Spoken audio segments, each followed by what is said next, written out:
Bonjour mes chers étudiants. Alors, toujours dans la série des vidéos consacrées sur les séries chronologiques, on va se focaliser sur cet exercice 1. Exercice 1, où vous avez YT est égal à moins 2 plus T plus XT. Alors, XT, c'est un processus stationnaire. Alors, j'ai écrit YT en fonction de 2, une constante, plus T, plus une variable, et plus une série qui est stationnaire. Telle que l'espérance de xt est égale à 2. Okay.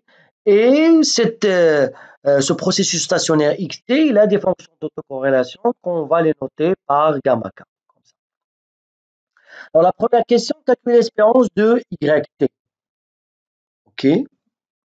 Alors, regardez ici. Alors, n'oublions pas une chose, c'est que je vais écrire ma série qui yt, on est d'accord, est égal à quoi? Est égal à moins 2 plus t, ok, plus x de t, ok, moins 2 plus t plus x de t, où on a l'espérance de x de t est égale à combien? Est égale à 2, ok. Alors, dans la première question, on vous demande de calculer l'espérance de y de t, ok. Alors, on veut calculer l'espérance de y de t. Alors, l'espérance de y de t est égale à quoi? À l'espérance de quoi? De moins 2 plus t plus x de t. C'est bon? Je peux développer. C'est l'espérance de moins 2 plus l'espérance de t plus l'espérance de x de t. On est d'accord? Alors, l'espérance de moins 2, c'est moins 2. L'espérance de t, c'est une variable qui n'est pas variable aléatoire, donc c'est t, on est d'accord? Et l'espérance de x de t, c'est égal à 2. Donc, ça s'envoie moins 2 avec 2 et ça va rester quoi? T. Donc, l'espérance de y de t est égale à t. Donc, il dépend du temps. Alors, dès cette question, je peux dire concrètement que yt n'est pas stationnaire. Or, moi, je n'ai pas posé cette question dans la question 1. Je l'ai posée dans la question 2. Pourquoi? Je voudrais tout simplement savoir, est-ce que l'étudiant il est attentif, oui ou non, avec moi? Qu'est-ce que je demande dans la question 2? Je demande de calculer la fonction d'autocovariance de yt en fonction de gamma k, qui sont les fonctions d'autocovariance de x de t. Très bien. Alors, on va calculer la fonction d'autocovariance. Très bien. Donc, ici, on va prendre une autre couleur. Donc, je vais calculer, premièrement, gamma 0. Gamma 0, c'est quoi? C'est tout simplement la variance. Pardon, c'est la variance de quoi? De y de t. C'est ça, gamma 0. Hein? C'est la variance de y de t. Et bien, la variance de y de t, c'est bien sûr, c'est l'espérance de quoi?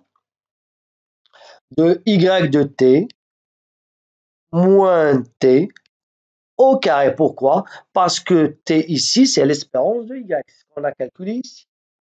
Donc, c'est l'espérance de y de t moins t. Alors, je remplace y de t par sa valeur qui est ici. Hein. Y de t, c'est quoi? C'est ça. C'est moins 2 plus t plus x de t.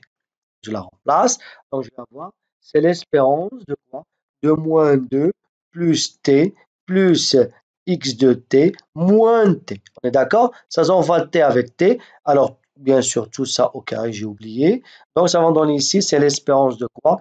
De moins 2 plus x de t et tout ça au carré. On est d'accord? Et donc, ça va donner tout simplement ici, c'est combien? Hein? Donc, ça va donner, c'est l'espérance de quoi? De xt au carré moins 4xt et plus 4. OK? Donc, ça va donner ici, c'est l'espérance de x de t au carré moins 4 espérance de x de t et plus 4. Alors, c'est quoi l'espérance de x de t au carré? Pardon, j'ai commis une petite erreur ici. Alors, j'ai noté la variance de yt par gamma 0. Or, gamma 0, c'est quoi? C'est la variance de x de t. Alors, j'ai commis une petite erreur ici. Alors, je vais l'effacer, hein, ne vous inquiétez pas. Je vais l'effacer. Et donc, je vais la noter par autre chose. Je la laisse variance. Je ne vais pas écrire gamma de 0. Très bien. Alors, je l'ai effacé. Très bien. Continuons. OK. Alors, ici, l'espérance de x de t au carré, c'est bien sûr, c'est gamma 0 moins 4. Or, l'espérance de x de t, c'est combien? C'est 2. Et 4 fois 2, c'est combien? C'est 8 plus 4. Donc, on trouve ici, pardon, on trouve gamma 0 moins 8 plus 4. C'est-à-dire, c'est gamma 0 moins 4. Très bien, je continue. Maintenant, on va calculer quoi? On va calculer, bien sûr, l'espérance de quoi? De y de t moins t fois y de t moins 1 moins son espérance. Alors, c'est quoi l'espérance de yt moins 1? C'est t moins 1, parce que l'espérance de yt, c'est t, puisqu'il dépend des temps, donc c'est t moins 1. Donc ici, je vais écrire moins t moins 1. Très bien. Alors, je calcule. Or, pour vous simplifier la vie, hein, donc, je vais réécrire mes équations. Le y de t, on a dit c'est quoi y de t? C'est moins 2 plus t plus x de t. Alors, combien ça vaut y t moins 1? C'est toujours moins 2, mais plus t moins 1 et plus xt moins 1. Alors, si je ramène t ici et je ramène t moins 1 ici, c'est-à-dire je vais tomber sur yt moins t, yt moins 1 moins t moins 1. Donc, je vais avoir ici quoi ici? Je vais avoir y de t moins t est égal à moins 2 plus x de t. Et y de t moins 1 moins t moins 1 est égal à moins 2 plus xt moins 1. Ce qui va nous donner tout simplement que l'espérance de y de t moins t fois y de t moins 1 moins t moins 1 est égal, alors je remplace, est égal à l'espérance, alors y t moins t, c'est x de t moins 2 fois y t moins 1 moins t moins 1, c'est xt moins 1 moins 2. Alors, on calcule, on va faire le produit. Ça va donner quoi? C'est l'espérance de xt moins 1, moins 2 espérance de x de t, moins 2 espérance de x de t moins 1, et moins 2 fois moins 2, c'est plus 4. OK? Alors, c'est quoi l'espérance de xt moins 1? Bien sûr, c'est gamma 1. L'espérance de xt, c'est 2. Moins 2 fois 2, c'est combien? C'est moins 4. L'espérance de xt moins 1, c'est 2. Pourquoi? Parce qu'on a dit que x de t il est stationnaire, donc son espérance est constante. Donc moins 2 fois 2, c'est moins 4. Et plus 4. Ça s'en va. Ça va donner gamma 1. Vous remarquez? Alors, on va dire, l'autocorrélation YT moins T, YT moins 1, moins T moins 1, on a trouvé gamma 1 moins 4. Pour la variance, on a trouvé la même chose. Regardez, gamma 0 moins 4. Alors, si vous voulez qu'on continue, on peut continuer. On va trouver à la fin, bien sûr, tout simplement, quoi? C'est que si je veux calculer, par exemple, regardez, l'espérance, je vais ajouter pour que tout le monde arrive à me suivre aussi, yt moins t. Maintenant, c'est yt moins 2 moins t moins 2. Alors, comme ce que nous avons fait avant, donc ça va donner ici quoi? Ça va donner l'espérance de quoi? De y, pardon. Donc celle-là, ça va donner xt moins 2 fois ici xt moins 2 moins 2. Et donc, on va avoir l'espérance de quoi? De xt moins 2 moins 2 espérance de xt, moins 2 espérance de xt moins 1, et plus 4. Alors, c'est égal. C'est quoi l'espérance de xt moins 2? C'est gamma 2. On est d'accord? Ici, l'espérance de xt, c'est 2 fois moins 2, c'est moins 4. L'espérance de xt moins 2, pardon, ici, c'est moins 2. L'espérance de xt moins 2, c'est aussi 2 parce que xt, c'est stationnaire. Donc, c'est 2 fois moins 2 fois moins 2, c'est moins 4. Et plus 4, ça s'en va ça avec ça. Et on va trouver ici la même chose. à gamma 2 moins 4. Alors, si je veux calculer d'une façon, on va dire générale, l'espérance de yt moins t fois yt moins k moins t moins k, on va trouver c'est gamma k moins 4. Ok. Qu'est-ce que vous remarquez? Ici, les autocorrélations de la série YT, ben, ils sont stables, hein, ils sont constantes. Ok, hein, est égal à gamma K, ça dépend de gamma K. Les gamma K, pour XT, les stationnaires, ça veut dire que gamma K dépend tout simplement que de la différence entre les deux variables qu'on utilise. Alors, dans ce cas, regardez qu'est-ce que je vous ai demandé ici.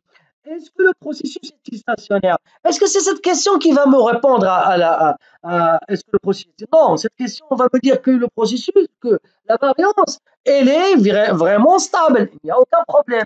Mais quand est-ce qu'on a pu savoir que le processus n'est pas stationnaire? On l'a pu savoir à partir de la question 1. Pourquoi? Parce que dans la question 1, si on revient, dans la question 1, qu'est-ce qu'on a? Combien on a calculé l'espérance de y de t? L'espérance de y de t dépend de quoi? Dépend de t. L'espérance de y de t est égale à t. OK? Est égale à t. Eh bien, c'est est égal à t. Ça veut dire tout simplement que mon espérance n'est pas constante. Et ce qui veut dire à la fin, tout simplement, que la variable ou le processus n'est pas stationnaire. OK, hein? Le processus n'est pas stationnaire. Donc, ici, le processus n'est pas stationnaire. OK.